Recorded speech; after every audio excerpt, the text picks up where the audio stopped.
Hi everyone! So today's bookbinding video is going to be about my top suggested tools that every bookbinder should have. I may as well begin. One of the most important tools to have, it's not really a tool but it's an essential, is a cutting mat.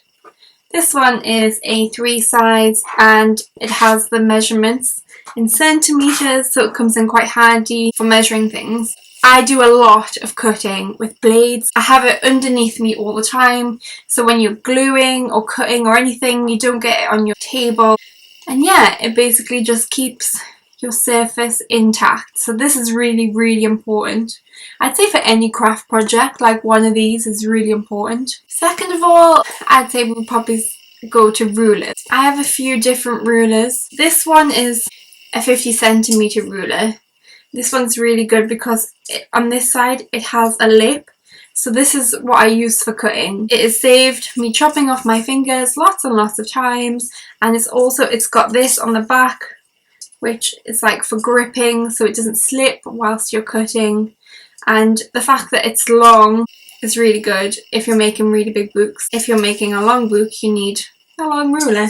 I also have this ruler which doesn't have a lip, but it goes right to the very end with the millimeters, so it's quite good for accurate measurements.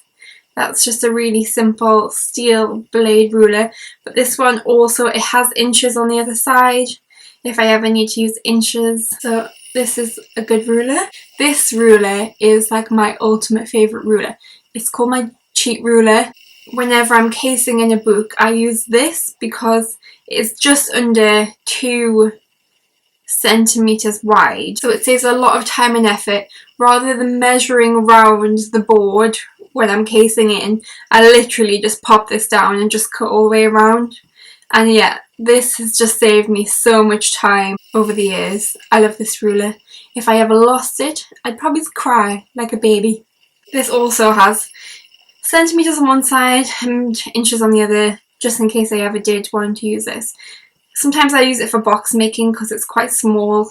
It's easier to get into them folds and cut. So going on from rulers, I may as well go to my scalpel. This is just one of the best scalpels I've ever used out of all craft knives. This is a Swan Morton blade. Well, it's a Swan Morton handle, and then this is a 10A blade. You can buy these blades like really cheap as well, which is so handy. When you're cutting things like grey board and fabric, the blades do get blunt really quick. These you can buy like a pack of I think it's a pack of 5 blades for like 20 pence or something. The blades come in this little packet like this, and then they all come in paper like this. So they're quite safe. They're called surgical blades, non-sterile surgical blades. This is just such a really good tool to have. Like, yeah. And because it's got a thin blade, it's easier to cut into the small spaces. You know, if you have like them really chunky kind of craft knives, they can be really difficult and just clumsy. This is really useful. Next, I'd say an awl. Obviously an awl is so important to poke holes in your books. I have 2 different sizes. This one's slightly bigger, this one's obviously slightly smaller. I kind of just use them both for the same job really. They don't really have specific uses, so it's just for poking holes in paper and then leather. Just really handy tools. You can't be a bookbinder without these, like just no way. I also have this, which is just, it's a vice pen grip, and it's literally just got a needle in the end. This is handy because this is the needle that I use when I sew pretty much all my books. If you're sewing leather, it's really convenient to, once you poke the holes with the awl, if you just push this in, and it just makes the holes more supple. So when you do sew with your needle, they'll be nice just to go through, because this is the same size as the needle. That's just a really convenient tool. It's not an essential, it's one of those things that makes life easier. We should go on to needles. I have 3 types of needle that I use quite often. This one is the first one. This is the huge needle. This is really good when you have really like thick thread because it's got quite a large eye. and it's long. If you're sewing leather journals, this is a good one just because you can get a good grip on the needle to pull through. So that's that one. Then this is the most common needle that I use. This is just a standard bookbinding needle. It's got a fairly large hole to thread through.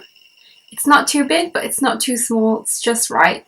This is probably best for like 18/3 type threads. And yeah, this is my favourite because it's not too fat, the needle, so it doesn't make the holes too big. It's literally just the right size for most bookbinding threads. And this one is a curved needle. This comes in handy, I think, for things like secret Belgian binding and Coptic. If you've done these types of stitches, you know that it can get quite hard, like trying to loop round. So this one comes in handy. I don't really like using this one as much as the other ones, just because I'm not really a fan of the curved needle, but it is really, really useful for them difficult stitches. So next are bone folders. I have 3 here. This one is a 6-inch bone folder. This one I think is 5-inch, and this one is Teflon. So these two are both made out of bone, and this one is made out of Teflon. The Teflon is really good because it doesn't mark paper or fabric. I generally use these two, the bone ones, for paper only. This one I use for finishing, like casing in. These ones can, like, it'll make the paper shiny or the fabric shiny. That's not what you want. When I'm finishing, I use the Teflon because it doesn't mark paper or fabric.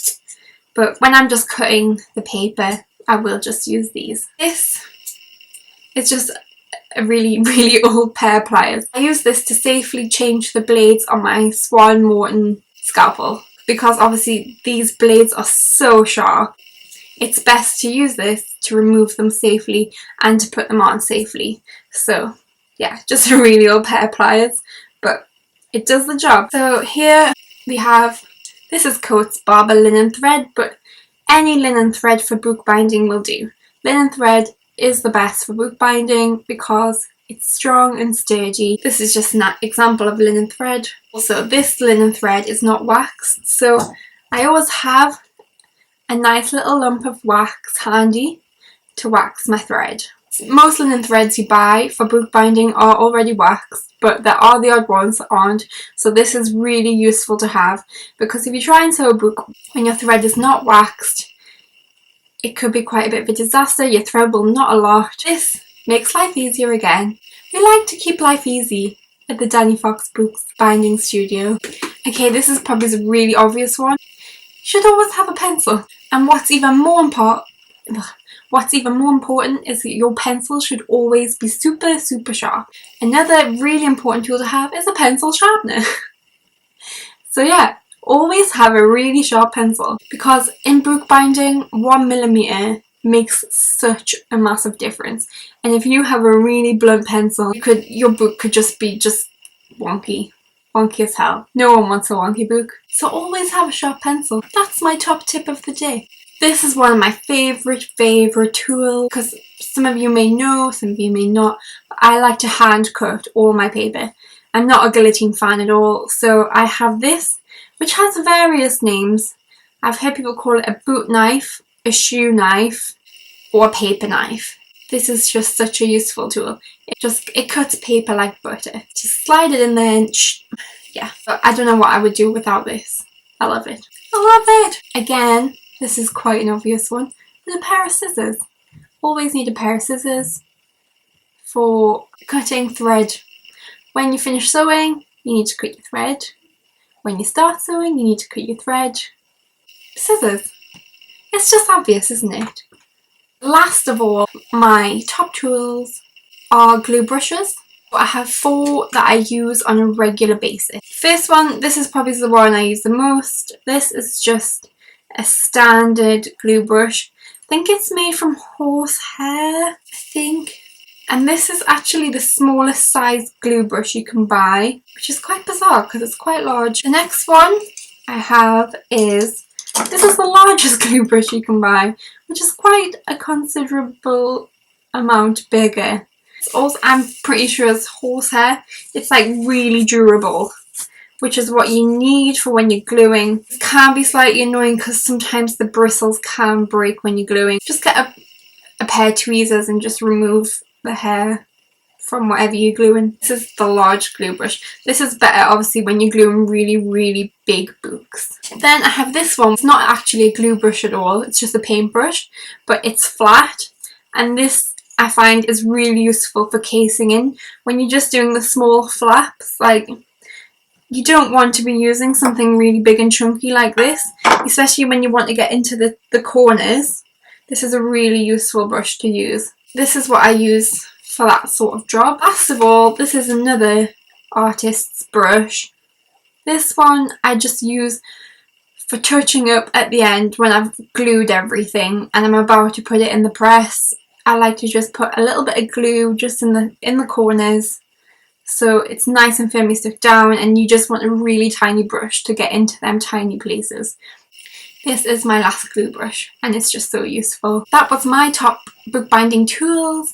I don't think I've forgot anything, but if I have, if there's anything for instance that you think that I've missed out, just comment down below. And also if there are any tools that you swear that you couldn't live without for bookbinding, then also comment down below. It'd be good to know what your favourite tools are as well. And also give this video a thumbs up if you like it, and please subscribe to see more. Thank you for watching. Bye.